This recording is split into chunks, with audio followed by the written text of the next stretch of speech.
Kepada yang terhormat Bapak Ibu panelis Inusheart, perkenalkan nama saya Komaria Nurjana dari Prodi Jawa. Hari ini saya akan mempresentasikan hasil tulisan saya bersama Ibu Widya Wasmaramurti yang berjudul The Acceptance of Javanese Woman Behavior, Guguntuhon in Sambiresik Kediri. Orang Jawa dikenal dengan kearifan budayanya yang banyak dan berbentuk proposisi. Salah satunya adalah Guguntuhon. Guguntuhon diakui di tengah masyarakat sebagai tradisi lisan yang umumnya digunakan untuk alat pengajaran prinsip-prinsip yang baik dalam kehidupan. Next. Ibu memiliki peran penting dalam memperkenalkan Guguntuhon kepada anak-anak mereka. Maka pemahaman Guguntuhon oleh ibu ini dinilai sangat penting untuk mengajarkan kepada anaknya secara baik dan benar. Data Guguntuhon dalam penelitian ini berjumlah 5 yang diambil dari Guguntuhon Prawiro Winarso dan diambil yang berdasarkan tentang perilaku wanita Jawa. Lalu kelima data tersebut dibawa ke Desa Sambiresik untuk dilakukan wawancara mendalam kepada para ibu di Desa Sambiresik. Lalu kita masuk ke pertanyaan penelitian, yaitu apa makna pragmatik dalam Guguntuhon perilaku wanita Jawa yang ibu pahami, terima, dan sampaikan kepada anak gadisnya. Nah, tujuan penelitian ini adalah menjelaskan makna pragmatik dalam Guguntuhon perilaku wanita Jawa yang ibu pahami, terima, dan melihat alasan ibu menyampaikan Guguntuhon itu kepada anak gadisnya.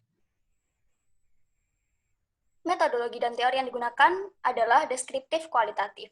Dengan teori tindak tutur Austin untuk menjelaskan makna pragmatik di balik Guguntuhon itu, di sini difokuskan pada lokusi dan ilokusinya karena makna perlokusinya sudah masuk ke ranah anak, sedangkan kita fokus ke ibunya.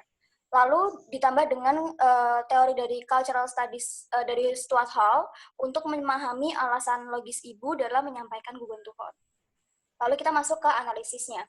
Di sini saya hanya akan membacakan bahasa Indonesianya saja karena untuk mempersingkat waktu, dan juga saya tekankan bahwa tindak lokusi itu adalah apa yang sudah diujarkan di Guguntuhon itu sendiri. Jadi saya tidak akan membahasnya lebih lanjut. Saya hanya akan membahas tindak ilokusinya saja.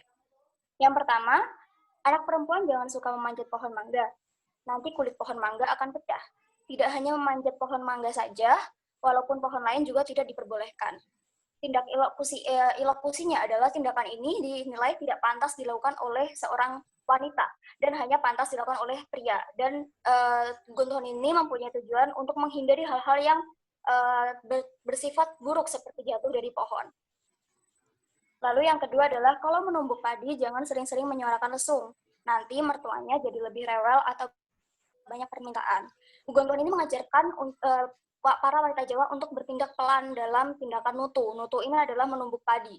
Dan karena pergesekan antara alu dan lesung ini dapat memekakan telinga karena suaranya sangat keras, sehingga mengganggu orang lain.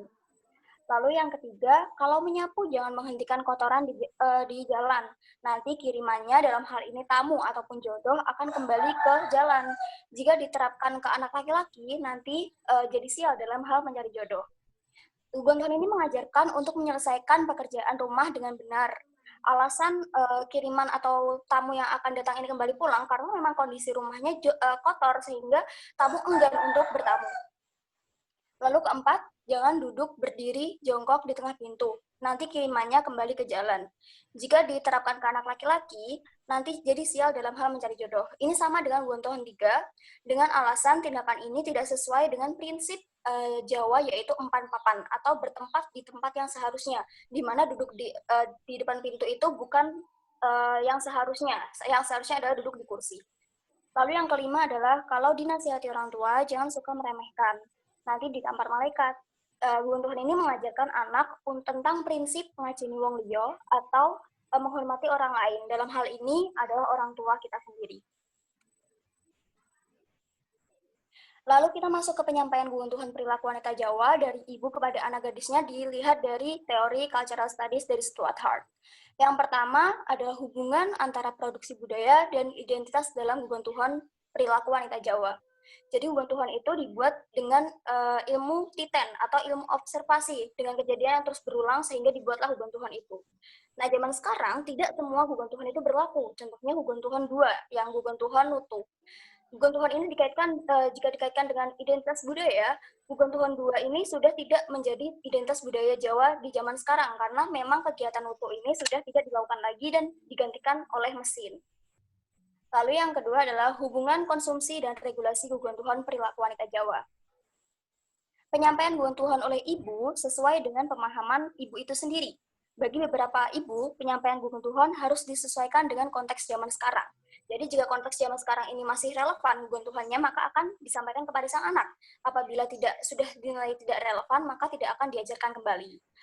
Adanya regulasi berbentuk Gugun Tuhan ini bermaksud untuk membentuk perilaku anak menjadi lebih baik. Lalu yang ketiga adalah representasi Gugun Tuhan perilaku wanita Jawa.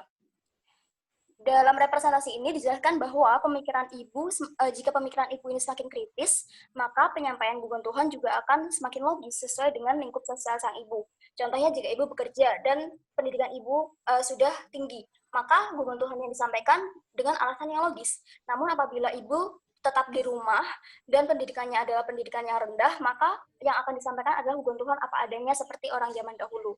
Hal ini merepresentasikan bahwa penyampaian Gugun Tuhan oleh ibu berubah dari waktu ke waktu. Kesimpulan dalam presentasi ini adalah berdasarkan analisis terhadap 5 data Gugun Tuhan ini tentang pedoman perilaku perempuan Jawa, penerimaan ibu di desa Sambiresik tidak lepas dari pemahaman mereka tentang makna Gugun Tuhan itu sendiri. Para ibu yang paham akan makna lokusi dan ilokusinya cenderung akan percaya pada tuturan-tuturan Gugun Tuhannya dan mengajarkan kembali kepada anak mereka. Pada akhirnya, penyampaian Gugun Tuhan oleh ibu kepada anaknya merupakan bentuk penerimaan ibu terhadap Gugun Tuhan ini sebagai representasi budaya Jawa yang dapat berubah seiring perkembangan zaman. Next. Berikut daftar pustaka yang telah ditulis dalam artikel yang akan disampaikan dalam Inus Heart. Ya, baik, terima kasih Mbak Ria, terima kasih Bapak Ibu. Semoga presentasi ini bermanfaat atau bisa memberikan gambaran dan masukan untuk kita semua. Sekian, terima kasih. Terima kasih.